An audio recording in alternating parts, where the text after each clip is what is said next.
Hola, hola, buenas tardes, ¿cómo están? Tanto tiempo, ¿cómo les va? Hoy hace rato que no nos veíamos. Mucho tiempo. ¿Cómo le ha ido? ¿Qué tal su receso de preuniversitario, colegio, no sé si de trabajo, pero en general? Yo bien, la verdad, súper bien. Feliz porque estamos saliendo, así que eso me hace muy feliz. O sea, no saliendo de la pandemia, a eso me refiero. Estamos poco más livianos, por así decirlo, menos restricciones y eso me da un poco de fe, de optimismo, de que esto va a pasar en algún momento. Así que bien, espero que sus comunas ya estén en fase 3, ojalá en fase 4, y que estén aprovechando esta tregua que nos está dando el coronavirus gracias a las vacunas, yo creo. Yo le doy las gracias a las vacunas. Así que aprovechen, salgan, obviamente no se vuelvan locos y vayan, o sea, salgan. Vayan a dar una vuelta, ir a comer algo si tienen la oportunidad, ¿ya? Que harta falta nos hace. Qué bueno, qué bueno, Marti. De verdad, me alegro mucho. Me alegro mucho que estén también aprovechando. Así que súper bien. Y yo bien, aparte de eso, ¿qué más les puedo contar? Estoy trabajando, volví al trabajo y aquí estamos, pues. Feliz de estar con ustedes nuevamente. Y hoy nos convoca la clase número 20. O sea, ya llevamos bastante, ¿verdad? Ya vamos a entrar al mes número 8, así que también queda poco. Así que empecemos a ponernos el doble de las pilas con esta semana que tuvimos de descanso, a estudiar, a repasar, sobre todo, ¿ya? Y si le quedan 3 meses de clase, imagínense si ya el año ya se vaya. El año ya se va, sí o sí. Eso por el momento. Bien. ¿Qué nos convoca hoy? Seguimos trabajando con fuerzas, con todo lo que tiene que ver con fuerza, obviamente. Y hoy vamos a ver algo que yo creo que ustedes vieron, o sea, espero que lo hayan visto, que es el concepto de las leyes de Kepler. ¿Ya?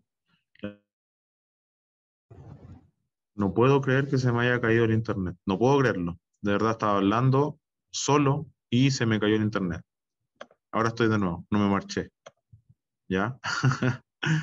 Qué terrible esto de que no funcione el internet. Imagínense, aquí está, ya. Volví, sí, he vuelto. Espero que no me hayan extrañado, ¿ya? No, sí, tuve que echarme, o sea, compartirme internet de mi celular. No sé qué le habrá pasado. VTR. Acá en el colegio hay Mundo Pacífico. Ya, así que echémosle la culpa a Mundo Pacífico. Ya, bueno, estamos hablando de la ley de Kepler. Leyes de Kepler, donde vamos a ver unos simuladores, vamos a hablar de qué son, porque en la PTU de Ciencias, en cuanto a las leyes de Kepler, entra lo que es la comprensión conceptual, ¿ya? No de ejercicios como, propiamente tal, sino conceptual. Entonces, tenemos que conversar esto, ¿ya? Tenemos que conversar sobre las leyes de Kepler, tenemos que ver de qué tratan y tenemos que, obviamente, discutirlas. Así que espero que hablemos sobre ellas. Eso son bastante interesantes. Uno muchas veces como que no las cree. Dice, pero ¿cómo? Ya, bueno. Entonces, objetivo principal, conocer y comprender las leyes de Kepler y su relación con la gravitación universal. ¿Qué es la gravitación universal? Ya lo vamos a hablar un poquito, porque va a ser nuestra siguiente materia también. Y ahí viene la ley de gravitación universal, vienen distintos temas muy importantes. ¿Ya? Entonces, vamos con este pequeño cómic que encontré por ahí, que imagínense que esto data del 1600. ¿Ya? O sea, eh, Kepler era, si no me equivoco, un danés, ¿ya? Que estaba de discípulo de un tipo muy crack que se llamaba Tycho Brahe, ¿ya? Que yo le decía en el colegio el tío Brahe, ¿ya? Este tío Brahe era le gustaba mucho investigar y hacía observaciones a la Tierra, o sea, al cielo. Yo creo que tenía mucho tiempo en eso entonces y se dedicó mucho a mirar el cielo, ¿ya? Si hacemos una línea cronológica, esto viene después de Nicolás Copérnico, ya que recordemos que Copérnico fue uno de los primeros que dijo que la Tierra giraba alrededor del Sol. ya que antes se creía que el Sol giraba alrededor de la Tierra y ahí eh, se creyó mucho tiempo que nosotros éramos el centro del universo, o sea, que el planeta Tierra era el centro del universo y todo giraba alrededor de nosotros, ¿ya?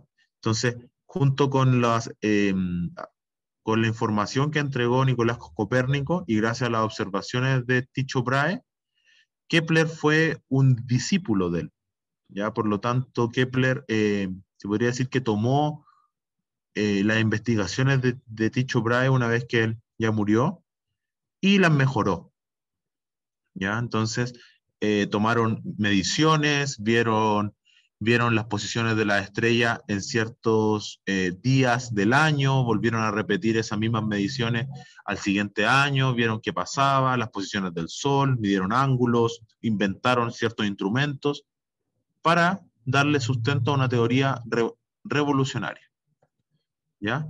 Entonces, una vez que muere Tycho Brahe, eh, con los datos que él obtuvo, ¿sí? Junto con lo que propuso Copérnico, de que Copérnico dijo, oye, la Tierra no es el centro del universo, de la Vía Láctea, sino que es el Sol. Nosotros giramos alrededor del Sol, ¿ya? Pero se creía, por mucho tiempo se creyó, después de esto, que esta órbita era circular y era perfecta, ¿ya? Porque siempre nosotros buscamos la perfección y buscamos la perfección en todo. ¿Sí? Buscamos la perfección en todo índole de cosas, ya que yo creo que es nuestro mal. Y aquí Kepler se dio cuenta, gracias a todas estas observaciones, que ya vamos a hablar de qué son de qué hablan este tipo de observaciones, se dio cuenta de que las órbitas en realidad no eran circulares, sino que eran elípticas. ¿A qué nos referimos con elípticas? Como un huevo. Ya esa es la mejor descripción, como un óvalo, ¿ya? eh, Tal como se puede ver ahí, claro, como una papa, ¿sí? Como ustedes quieran entender. Es un óvalo, ¿ya? Y estas mediciones, a pesar de lo rudimentario que fueron en ese entonces, de los instrumentos que tenían que no eran para nada avanzados, nada, fueron muy exactas, ¿ya? Muy exactas y hasta el día de hoy, obviamente, por eso las estudiamos, ¿ya? Porque son parte de la, el legado de la física clásica, ya de la mecánica clásica y todo eso. Entonces, luego de ese contexto, empecemos a estudiar las órbitas. O sea, las leyes de Kepler estudian las órbitas planetarias. ¿Ya? Entonces, gracias a los aportes de Copérnico, que lo hizo en el 1540 aproximadamente, ya que en el 1543 fue cuando murió por ahí, en el 1500, imagínense, 1500, hace 500 años atrás nomás. O sea, 500 años en la historia de la humanidad es poco tiempo, ¿ya? O sea, 500 años no es una cantidad de tiempo gigante. Imagínense que cuando descubrieron América, en el 1492, si no me equivoco, todavía pensaban que nosotros girábamos alrededor del Sol. O sea, que, que el universo giraba alrededor de nosotros. Entonces, la física y los avances científicos que hay son relativamente nuevos, ¿ya? Entonces, gracias a los aportes de Copérnico y gracias a los aportes de Kepler, se dio pie a la teoría heliocentrista. O sea que el espacio donde habitamos, el universo, es heliocéntrico. Y se logró a dar ideas vanguardistas. O sea, cuando se propuso esto, Kepler se tuvo que echar al hombro, por así decirlo, las acusaciones de la iglesia, ya que la iglesia en ese entonces era, diría, uno de los poderes más grandes del mundo, ¿ya? Que lo acusaban de herejes, esto obviamente sin pasar a llevar a nadie que crea o no crea la iglesia, o sea, estoy dando fe, estoy dando un dato real de que chocaron las ideas de la iglesia en ese entonces con las ideas de Copérnico, con las ideas de Kepler, ¿ya? Y ahí viene una lucha constante entre la ciencia y las creencias, ¿ya? Entonces, vamos ya a hablar de lo que son la órbita elíptica. Claro, la Santa Inquisición. Inquisición era, ¿no? Pero sí, va por ahí, sí. Bueno, es un tema obviamente histórico que ya no se puede esconder tampoco, de que la Iglesia estuvo constantemente en contra de los avances tecnológicos, ya que iban en contra de sus creencias. Y claro, Galileo Galilei murió, o sea, en realidad no me sé mucho bien esa historia. Les mentiría si lo, pero eh, si lo dicen, yo creo que algo de razón de haber ahí. ¿Ya? Bueno, volviendo al tema que nos convoca, ¿qué es una elipse? Una elipse, como estábamos hablando, tenía una forma de huevo, una forma de papa, una forma de óvalo, ¿ya? Y antes de empezar a llevarlo esto a las órbitas planetarias, necesitamos entender qué es una elipse, porque no sacamos nada con decir que ya las órbitas son elípticas, ya, pero ¿qué es una elíptica? Una elíptica no es una máquina de gimnasio, o sea, la máquina de gimnasio usa ese nombre porque hay algo que tiene una elipse por ahí, ¿ya? Entonces, una elipse principalmente es un lugar geométrico, o sea, viene de la geometría, viene de la matemática, ¿ya? Así también como son las parábolas, los círculos. Entonces, ¿qué es un lugar geométrico? Algo que cumple una condición. ¿Cuál es la condición que tiene que cumplir un círculo para que sea un círculo? ¿Cuál es la condición que tiene que cumplir un círculo para ser un círculo? ¿Estar cercano a pi? Puede ser, pero muy rebuscado. Ser redondo. No, que mida 360 grados. Ser curvo, que tenga infinitos lados, que ocupar espacio, que no tenga ni inicio ni fin. Estamos yéndonos muy a lo como filosófico. Y ahí hay alguien que dijo que se me pasó el chat, se fue para arriba, pero ahí Andrea lo vuelve a repetir, dice, tener igual distancia desde el centro a cualquier lado. En realidad no es a cualquier lado porque el círculo no tiene lado, sino que tiene puntos. O sea, nosotros tenemos un punto aquí, que se va a llamar punto P, e imaginemos que aquí hay infinitos puntos. O sea, que hay puntos por todos lados. Por todos lados. Pero yo voy a remarcar solo los puntos que cumplen estar a una distancia R. ¿De qué? De radio. Y acá al ladito hay otro puntito que también mide R hacia el centro. Y acá hay otro puntito que también mide R hacia el centro. Y por acá también hay otro punto que también está a una distancia R del centro. Y así, uniendo todos esos puntos, ¿qué se forma? Un círculo. ¿Ya? Entonces el círculo también es un lugar geométrico, pero no es el lugar geométrico que describe las órbitas. El lugar geométrico que describe las órbitas es una elipse. ¿Ya? ¿Y cómo se define o cuál es la condición que cumple la elipse? Es que la elipse tiene dos focos. Tiene un foco 1 y un foco 2. Esos focos pueden ser puntos imaginarios, que ni siquiera uno los pueda palpar. Pero esos puntos van a definir la elipse porque nos dicen que cualquier punto que esté sobre la elipse, por ejemplo ese puntito de ahí, punto P, está a una distancia constante del foco. O sea, si la distancia se llama D1 y la otra distancia se llama D2, siempre D1 más D2 debe ser constante. ¿Ya? O sea, este puntito que está por acá, este puntito que está por acá, este puntito que está por acá, y así todos los puntos que están sobre esta elipse celeste, cuando yo uno los puntos hacia los focos, por ejemplo, ahí, y sumo esas distancias hacia los focos, siempre me da esa misma constante. O sea, si de 1 más de 2 es 20, todos me tienen que dar 20.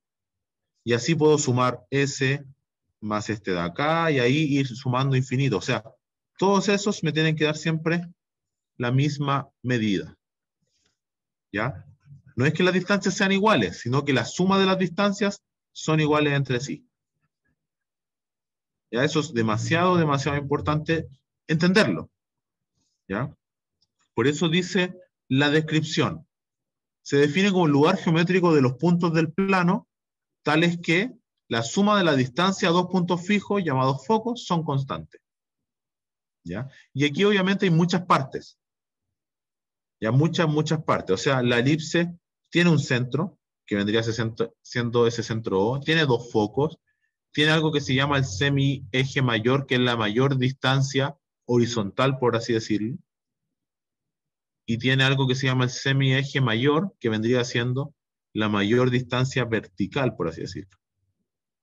¿Ya? Las características de la elipse como tal, no. No, pero sí es bueno saber qué es lo que la compone, que tiene dos focos, que tiene un centro y que la distancia es la misma. ¿Ya? Aquí estamos conociéndola. ¿Ya? Y hay algo que es muy importante porque esto va a definir las órbitas de los planetas, que es la excentricidad. Cuando te dicen excéntrico, quiere decir que eres muy elíptico o no. No, mentira. Tiene que ver con la excentricidad, es qué tan achatada es la elipse o no. ¿Ya? O sea, si la elipse es más achatada o menos achatada, va a tener una mayor o una menor excentricidad. O sea, aquí como dice la palabra es cuán alargada es. ¿Ya? O sea, hay elipses que, por ejemplo, podrían ser, y voy a rayar acá, así, otras que podrían ser un poquito más anchas, por así decirlo. O sea, eso va a depender de la excentricidad. ¿Ya? Entonces, cuando hablamos de algo excéntrico, hablando en términos de geometría, hablamos de qué tan alargada o no es una elipse. Ya. Teniendo eso en cuenta. Vamos a las leyes de Kepler. Pues entonces, gracias a los estudios de Kepler junto a su mentor Tycho Brahe se propusieron 3 leyes, ya que las vamos a ver, y gracias a estas leyes se derribaron muchos pensamientos, prejuicios y ideas súper vagas, o sea, ideas como de la índole de que la Tierra es plana. Ya si hay alguien que crea que la Tierra es plana, no podemos ser amigos. Ya, lo siento, pero no podemos ser amigos. Ya, o sea, con toda la evidencia que hay, que alguien crea que la Tierra es plana, de verdad a mí me parece un disparate. ¿Ya? Debo decirlo de manera tajante. ¿Ya? Voy a respetarlo, obviamente, no lo voy a insultar, ni nada por el estilo, pero no podemos ser amigos. No hay una tolerancia. ¿Ya? Sí respeto, pero no tolerancia. Ya, fuera de eso. Se derribaron muchos pensamientos sobre la perfección, la circularidad, o sea, de que todo era perfecto, porque el círculo es la perfección. ¿Ya? O sea, alguien si puede dibujar un círculo perfecto. De hecho, se dice que el círculo ni siquiera existe como tal. O sea, esto que ustedes ven, por ejemplo, mi vasito es circular abajo, eso no es circular en realidad. Es una aproximación al círculo, pero el círculo como tal no existe porque es perfecto y la perfección no existe. ¿Ya? Bien. Sí, es una idea y como muchas ideas de la matemática. Entonces, la primera ley de Kepler, y aquí quiero que prestemos mucha atención, porque primero que todo el dibujo está distorsionado, ya está exagerado. O sea, la órbita de un planeta nunca va a pasar tan cerca del Sol y tan lejos del Sol. ¿Ya? ¿Por qué? Porque la primera ley de Kepler nos dice que todas, los planetas giran alrededor del Sol, entre comillas alrededor, porque no es que gire alrededor del Sol, sino que el Sol es uno de sus focos. Y por eso les decía de que esos focos en realidad son imaginarios. porque aquí hay un punto imaginario. Por ejemplo, si el Sol es el foco 1, acá hay un punto imaginario que es el foco 2. ¿Ya? ¿Y cómo se va a definir la órbita de este planeta? Es que esta distancia que ustedes ven desde el Sol hacia ese planeta y del Sol a ese punto imaginario, ¿ya? Que para el planeta está definido, obviamente, es constante. Y entonces cuando el planeta, por ejemplo, esté por acá, esa distancia también va a ser constante. Y cuando el planeta esté por acá, esa distancia también va a ser constante. ¿Ya? Entonces, la primera ley de Kepler nos dice que todas las órbitas son elípticas y que uno de los focos es el Sol y el otro foco es un punto que está por ahí. ¿Ya? Hoy, como la órbita es elíptica, hay un punto en donde el planeta va a estar más cerca y va a haber otro punto en donde el planeta va a estar más lejos. Obviamente esas distancias no son como se ven acá en este dibujo. No es algo como que se vea así y diga, oh, estamos muy lejos del Sol en este momento y en este otro momento estamos muy lejos del Sol. Si no, si fuera así, nos moriríamos de calor cuando estemos muy cerca o nos moriríamos de frío si estamos muy lejos. ¿Ya? Entonces, quiero que tengan en cuenta de que esto es una exageración. ¿Ya? Y el punto donde está más cerca del Sol recibe el nombre de perihelio. Helio del dios griego Helio, que era el dios del Sol. Y el punto más lejano es el afelio, recibe el nombre de afelio. O sea, ese puntito, justo ese puntito de acá, recibe el nombre de afelio, y este puntito de acá recibe el nombre de perihelio. No es la Tierra, pero la órbita de la Tierra es muy parecida a esta. ¿Qué creen que va a definir la órbita del planeta?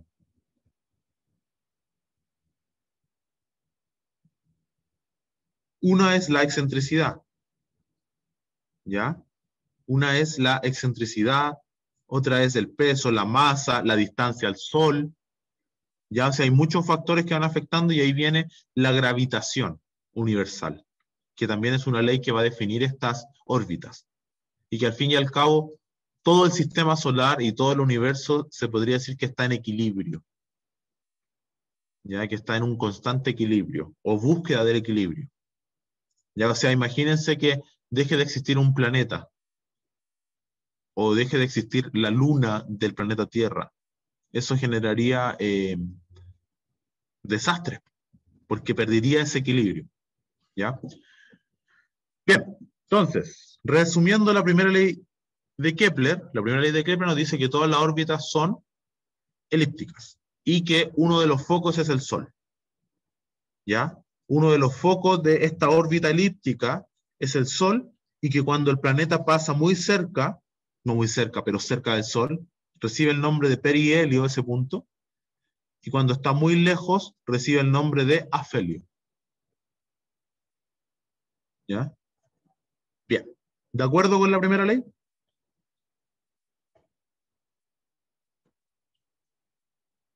acuerdo con la primera ley? Ya. Vamos con la segunda. Ah, no. Me olvidaba de un simulador. Yo les dije que le iba a mostrar un simulador y no se lo iba a mostrar. Un segundo, se los copio si lo quieren ver, guardar, atesorar. Vamos a repetirlo, Natalia, viendo el simulador. ¿Ya? Guaiteme un minuto.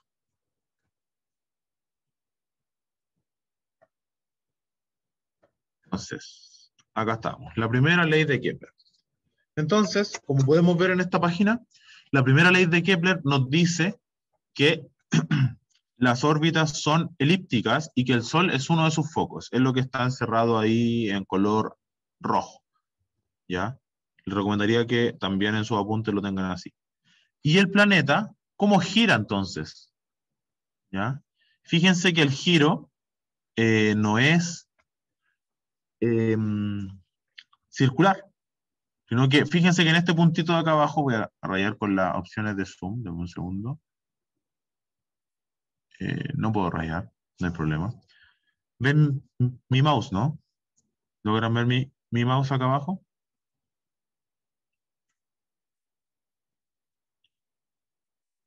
¿No? Bueno, en el punto cuando está cerca del, donde dice 1 UA, un UA, ese vendría siendo el punto más lejano. Fíjense, a ese puntito de acá. Y después cuando va para arriba, pasa mucho más cerca del Sol. ¿Ya? Entonces, esa consideración es una de las que ustedes tienen que tener cuando describan alguna órbita. Y obviamente, si cambiamos esto, fíjense en la órbita de Venus. Las elipses no están en las mismas posiciones, por así decirlo. O sea, los afelios y los perihelios están en distintas posiciones también. ¿Ya? Veamos el de la Tierra. El de la Tierra es como más un huevo horizontal. ¿Ya? En cambio, el otro era un huevo como que estaba vertical, estaba hacia arriba. Aquí está, esto quería. Esto quería. ¿Ya? Y fíjense que en realidad el foco estaría por ahí. ¿Ya? O sea, son puntos muy puntos. Entonces, démosle otra excentricidad. Pues, ¿qué pasa si aumentamos la excentricidad a 1? Miren la órbita. ¿Ya? Y así, por ejemplo, veamos la órbita de Júpiter. ¿Ya? Fíjense que los focos, en realidad, la imagen que nosotros estábamos viendo estaba muy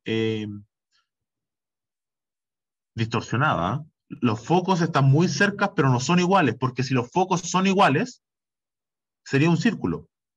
Entonces, entre más cercana a 0 sea la excentricidad, es un círculo. Ahí tenemos un círculo perfecto. Ese, ningún planeta tiene una órbita circular. Fíjense que la excentricidad, por ejemplo, de Mercurio es 0,2. Por lo tanto, tiene una mayor separación entre sus focos.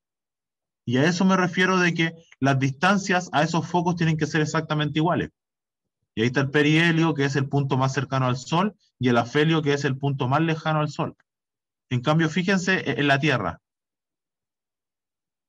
¿Ya? Fíjense en la Tierra, el foco, los focos están casi juntos.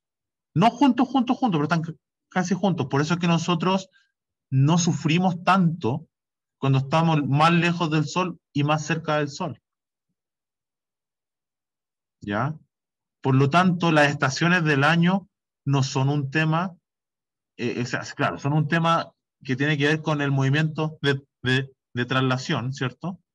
Pero también tiene que ver con el movimiento de rotación propia que tiene la Tierra. Y así podemos ver las distintas órbitas que hay, que es la de Urano, la de Plutón. Y yo creo que ustedes conocen la historia del cometa Halley, ¿no? O saben qué es el cometa Halley. O sea, estoy diciéndole la palabra, cometa Halley. Pero estoy diciendo si lo han escuchado o no. Yo creo que sí, ¿cierto? Y el cometa Halley también tiene una órbita elíptica. Pero imagínense que la Tierra, cada cuánto vuelve a la misma posición. Por ejemplo, si nos paramos en el perihelio, ¿cuánto tiempo tiene que pasar para que vuelva? Un año, ¿cierto? Como dice Andy. Tiene que pasar un año para que vuelva a pasar. ¿Ya?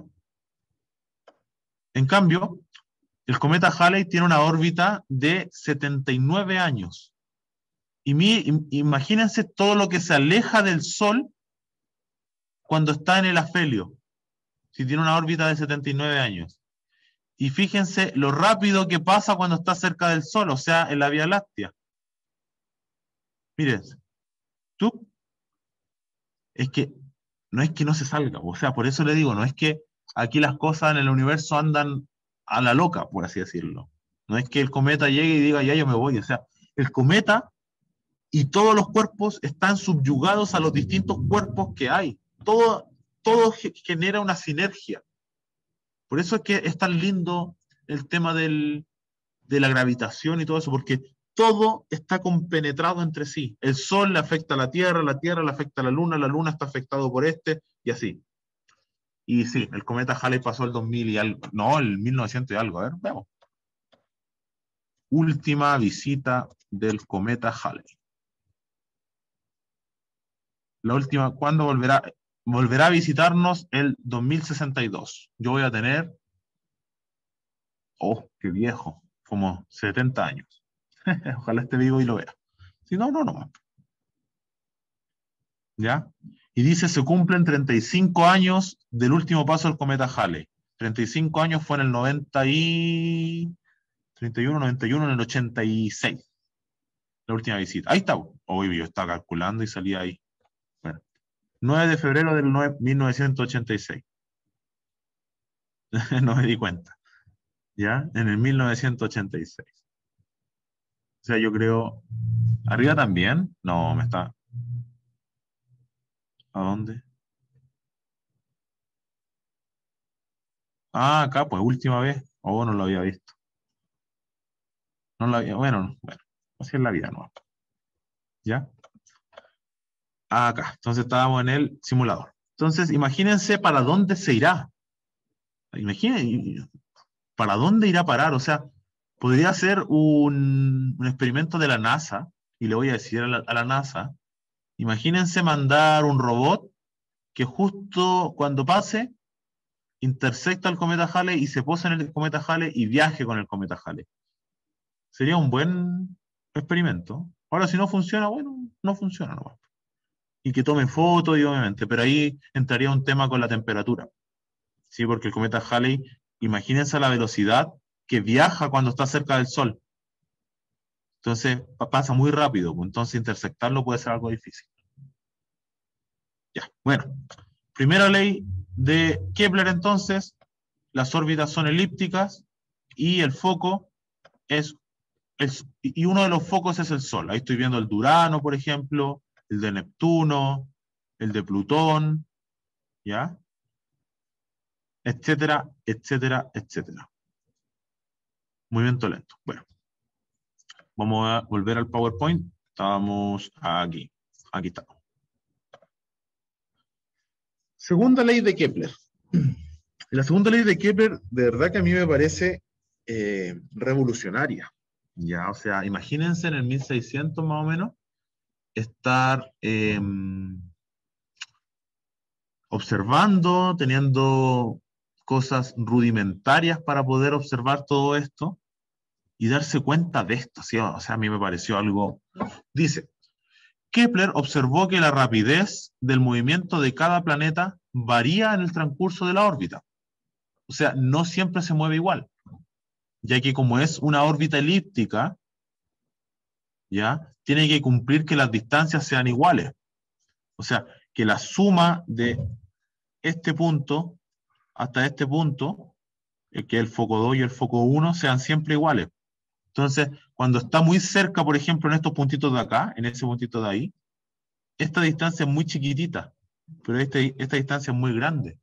Y aún así se tiene que cumplir de que la suma sea constante. ¿Ya? Entonces, lo que dice la segunda ley de Kepler es que cuando está más cerca del Sol, se mueve mucho más rápido, y cuando está más lejos del Sol, se mueve más lento. ¿Para qué? Para cumplir una condición. ¿Cuál es esa condición? ¿Ya? Que las áreas que barre en dos puntos iguales tiene que ser exactamente igual al área que se ve aquí. O sea, si ustedes calculan esa área y esa área, tienen que ser exactamente iguales, y en cada diferencia de puntos tienen que ser iguales entre sí.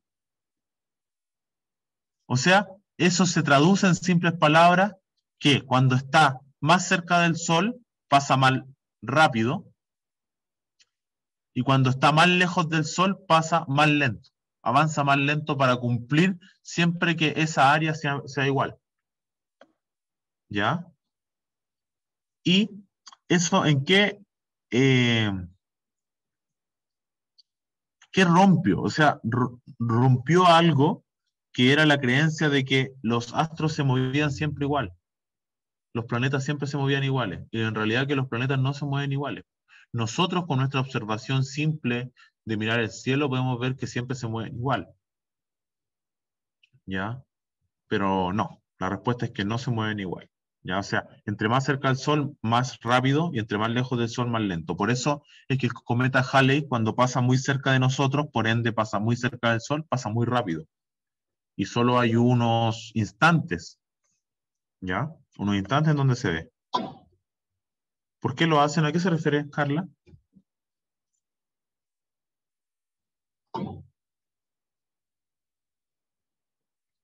¿A qué se refiere, Carla?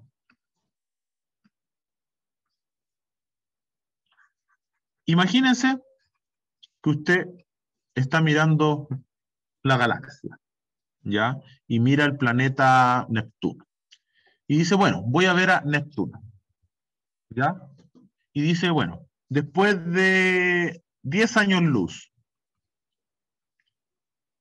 o sea, le toma una foto, y aquí está en el punto 1, y después de 10 años luz, también va, ahora va a estar en el punto 2. Y ahí recorrió una cierta distancia, que es esa distancia que se ve ahí, ¿ya? Ahora lo mira por el otro lado, y también dejó pasar 10 años luz, ¿ya? En esos 10 años luz, Neptuno avanzó del punto 3 al punto 4, pero avanzó mucho más lento. O sea, avanzó solo esa distancia. Imagínense, primero, en los primeros 10 años luz avanzó todo eso, que supongámosle que avanzó 10 kilómetros. No sé, estoy inventando, obviamente no son 10 kilómetros. ¿Ya? Y aquí solo avanzó 1 kilómetro. Entonces, ¿a qué se debe eso? De que siempre debe cumplir que el área que barre es como si fuese, como que estuviera barriendo, exactamente eso. Tiene que ser la misma. Y como esta está más alargada porque está más lejos, esta parte de acá, y esta es más achatada porque está más cerca, esta la tiene que hacer mucho más rápido y la otra la tiene que hacer mucho más lento. ¿Ya? Esa es la explicación de la segunda ley de Kepler. Y lo lindo de esto es que todos los planetas, los cometas, tienen que cumplirlo. O sea, ellos no se pueden mover a su antojo. O sea, por eso les digo que todo esto tiene una sinergia. Ya todo está conectado entre sí. Ya no es que se muevan así como, ay, ay, ay, yo voy para allá nomás y chao. No. Ya la segunda ley de Kepler nos dice que están comprometidos con su propio movimiento. Ya, o sea, sí o sí está comprometido con su propio movimiento. Bien, ¿de acuerdo hasta ahí?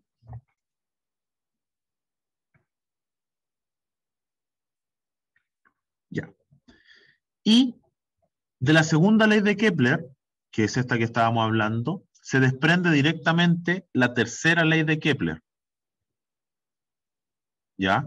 Que vendría siendo el periodo. El periodo es eso que estábamos hablando cuando estábamos viendo el simulador, que el periodo es cuánto se demora en volver al mismo punto, ¿ya? Y el periodo va a depender de la órbita elíptica, o sea, entre más achatada, entre más ovalada, va a tener más o menos periodo.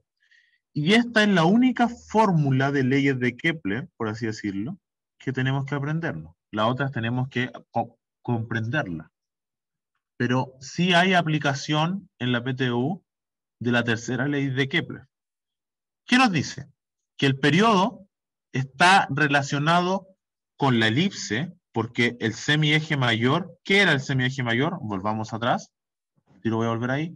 El semieje mayor es la distancia desde el centro de la elipse hacia, eh, hacia el punto más alejado de la elipse, o sea, hacia el perihelio. ¿Ya? Perihelio, ¿cierto? Sí, sí, sí. No, hacia el afelio, perdón. ¿Ya? Hacia el afelio.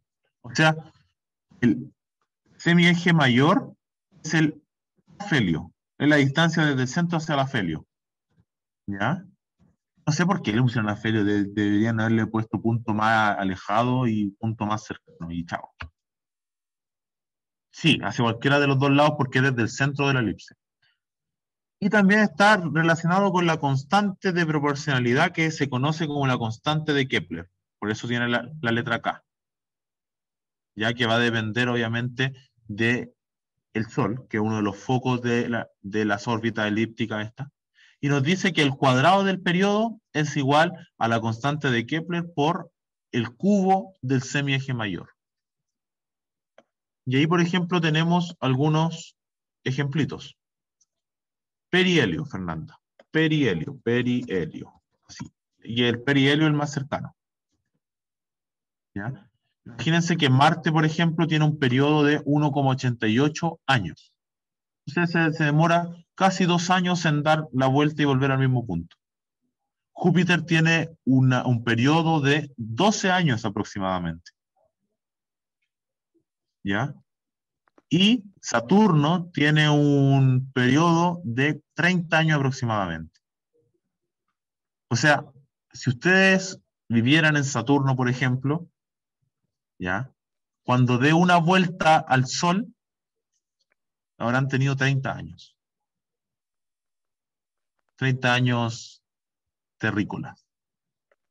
Ya sea un año saturnino, son 30 años terrícolas. Un año jupertino son 12 años terrícolas. Y un año de Marte son 2 años de la Tierra. Así lo podemos relacionar. Y obviamente, entre mayor sea el semieje, o sea, entre más grande sea la órbita, mayor va a ser el periodo. Más se va a demorar en dar toda esa vuelta. O sea, imagínense que Marte es el más chico de estos tres, ¿ya? Después viene Júpiter, y ahí tiene el sentido de que entre más lejos, eh, entre más lejos, por así decirlo, estén tengan el foco del Sol, más grande estará su órbita, y por lo tanto más se demorarán. Las estaciones se explican. ¿A qué se refiere Luis con 9?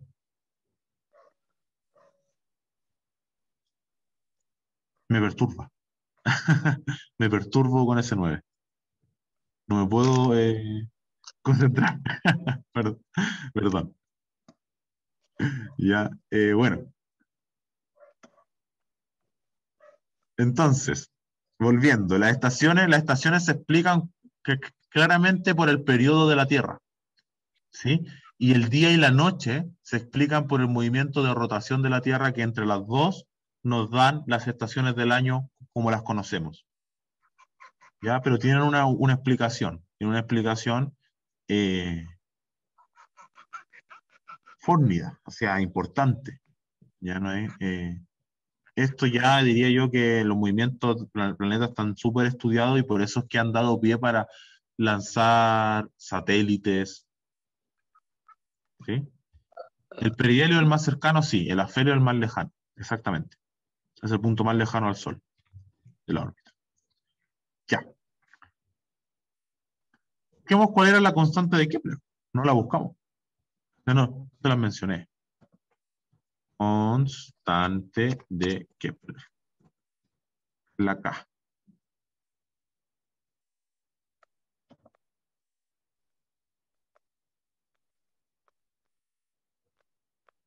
Eh, Me atrevería a decir, Carla, de que Kepler obtuvo datos precisos, ¿sí? Precisos de cada uno de sus datos. ¿Ya? Entonces, la constante de Kepler es la siguiente. Voy a agregarla. Aquí está. La constante de Kepler. Entonces, nos dice la tercera ley de Kepler para que la repitamos.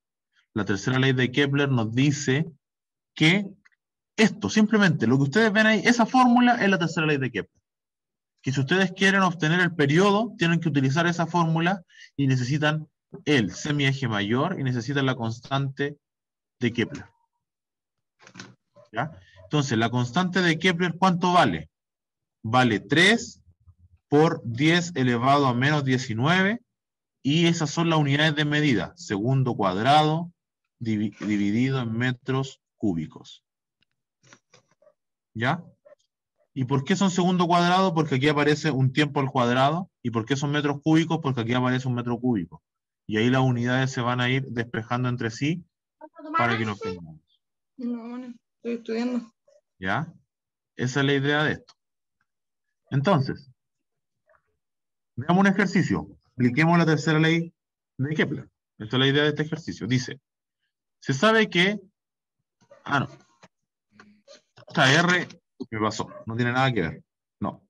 Esta R no tiene nada que ver. Vamos a taparla ahí. ¿Ya? Entonces dice, se sabe que Neptuno tiene un periodo orbital de 60.190 días terrestres. ¿Ya?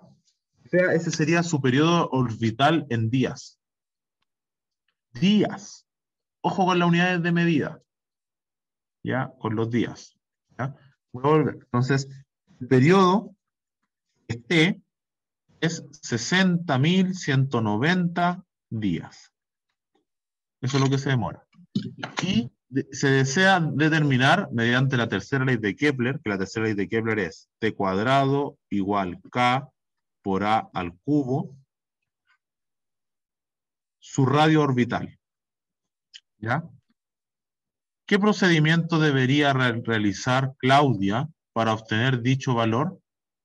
Debe asumir que la órbita de Neptuno es prácticamente circunferencial. Por eso se refiere a radio orbital, porque el semieje mayor, cuando es prácticamente circunferencial, vamos a volver acá, los focos están muy cercanos entre sí, por lo tanto, el semieje mayor y el semieje menor vendrían siendo casi iguales entre sí, cuando los focos están muy cerca. Por eso se dice en radio orbital, porque se aproxima a un radio y se aproxima a un círculo.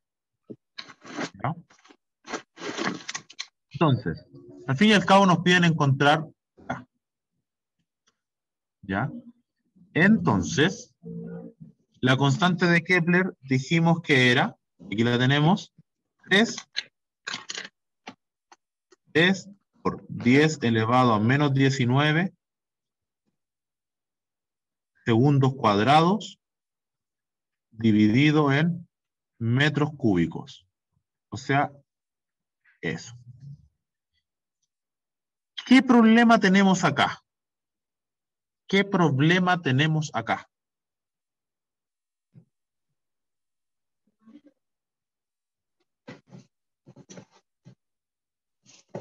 El periodo, exactamente. Más allá de eso, el periodo está en días. Y la constante de Kepler, la unidad de tiempo que usa, ¿cuál es?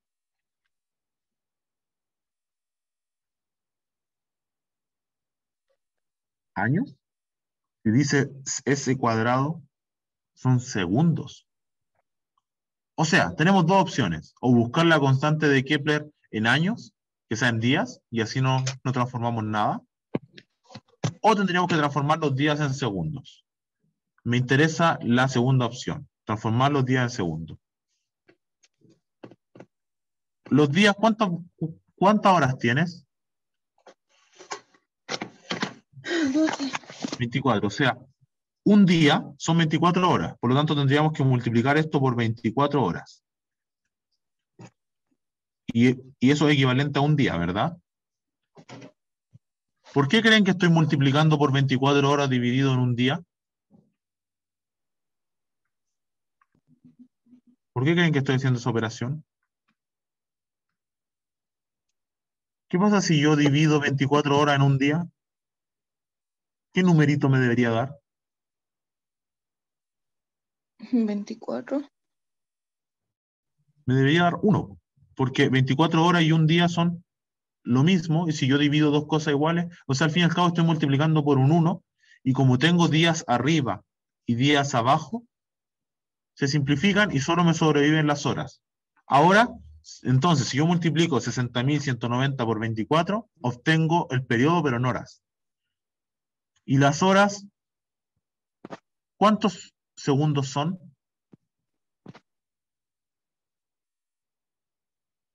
No, no son 60 segundos, porque son, una hora tiene 60 minutos, y 60 minutos, un minuto tiene 60 segundos, o sea, sería 30 por 3, o sea, 60 por 60, 3600 segundos, es igual a una hora. O sea, una hora tiene 3600 segundos. Y ahí simplificamos las horas. Ahí simplificamos los días. Entonces, para pasar el periodo a segundos, tendríamos que multiplicar 60.190 por 24 por 360.000. Y al fin y al cabo, ¿cuánto nos daría eso? Supongamos que nos da un número. Voy a ponerle ahí estrellita. Es un número muy grande que no nos interesa sacarlo. ¿Por qué? Porque lo pueden hacer con calculadora. Lo que sí nos interesa es cómo calcular el A. ¿Cómo calculamos el A acá? Si tenemos que la ley de Kepler es eso. Entonces, A cubo va a ser igual a T cuadrado dividido en K. O sea, el periodo dividido en la constante de Kepler. Y ahora, ¿qué tendríamos que hacer con el cúbico? Entonces, el cúbico lo pasamos como raíz cúbica del periodo al cuadrado dividido en la constante de Kepler. O sea, así nosotros encontraríamos, sí, debería salir expresada y generalmente los ejercicios de Kepler salen con las letras nada más. Con la T, con la K y con la A. ¿Ya? Puede salir un ejercicio de este tipo, pero no con números, sino expresada. Por ejemplo, ¿cómo podemos encontrar el semieje mayor a partir de la tercera ley de Kepler? Entonces sería un trabajo algebraico, ¿ya? De despejar ecuaciones. O sea, lo que ustedes tienen que recordar es esta de acá. Y ahí, por ejemplo, ¿qué pasa con la K? ¿Qué pasa si yo quiero encontrar la K? ¿Cómo la despejo? ¿Cómo obtengo K a partir de las otras? Dos variables. K sería igual a ¿qué?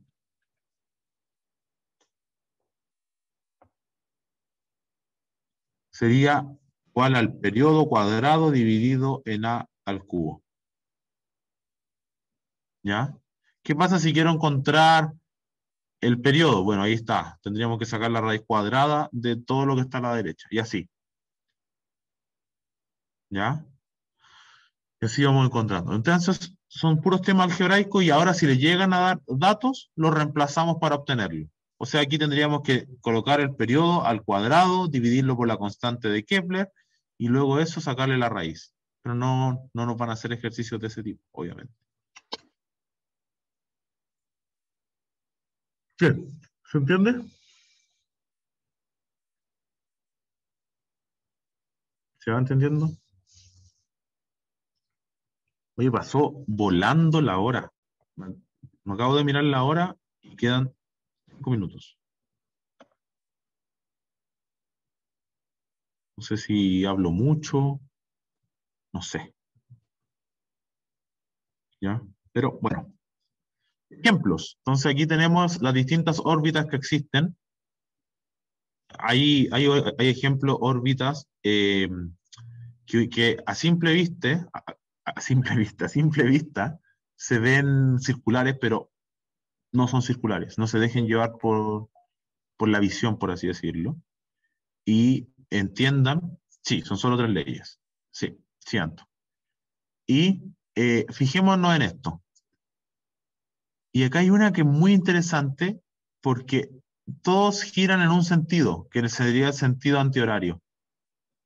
¿Sí? Pero hay uno de los planetas que gira en sentido antihorario. ¿Quién creen que es? ¿Quién creen que es? A ver, ¿a quién le echan las fichas que es el que se descarriló? Chile. Somos el mejor país de Chile, dice uno. Plutón, exactamente como dice Caleb. Plutón es el planeta que gira al revés. ¿Ya? Y bueno, da lo mismo, está tan lejos que no, yo creo que no afecta en nada. ¿Ya? Y así se vería, por ejemplo, la órbita del cometa Halley. Y así se vería otro de las órbitas de otro cometa que se llama Yakutake. Imagínense para dónde se debe ir, o sea, imagínense subirse a ese cometa y dar una vuelta, los lugares por donde pasará. Inexplicable. Inexplicable, o sea, si pasan por nuestra órbita, po. Por eso los podemos ver. Es claro, son 17.000 años, ¿verdad? Ahí está, mira, si se logran ver, ahí dice Earth, que atraviesa nuestra órbita. ¿Ya? Sería bacán, sí. Yo lo haría, yo lo haría. Creo que sería una buena muerte. ¿Sí? Yo lo haría. ¿Ya? Pero bueno, esas son las distintas órbitas que hay. ¿Ya? Serían las... El temario de Anto dice, la excentricidad es qué tan achatada es la órbita, tan elíptica es o qué tan circular es. Entre más cercana a cero, más circular es, y entre más cercana a uno, más elíptica es. O sea, por ejemplo, la roja tendría una excentricidad muy alta, porque miren lo elíptica que es. La verde también, que vendría siendo la del cometa Halley. ¿Ya? En cambio, la de la Tierra tiene una excentricidad muy baja, por eso es casi circular. Pero no es circular, ¿ya? No es circular. Bueno, y el sistema solar, obviamente, yo creo que es hermoso. La Vía Láctea y el universo y todos los secretos que debe esconder, creo que nos volveríamos locos con tanto. O sea, si alguien accediera a esa información y dice, ya, para llegar a tal parte tienes que hacer esto, yo creo que estoy bien loco. Puede ser. ¿Quién sabe si es tan inmenso esto? Excentricidad alta más achatado, exacto. Excentricidad baja más circular. Exactamente tanto. Muchas gracias por ese tips. Ya. Bueno, voy a mostrarle eso de las leyes de Kepler.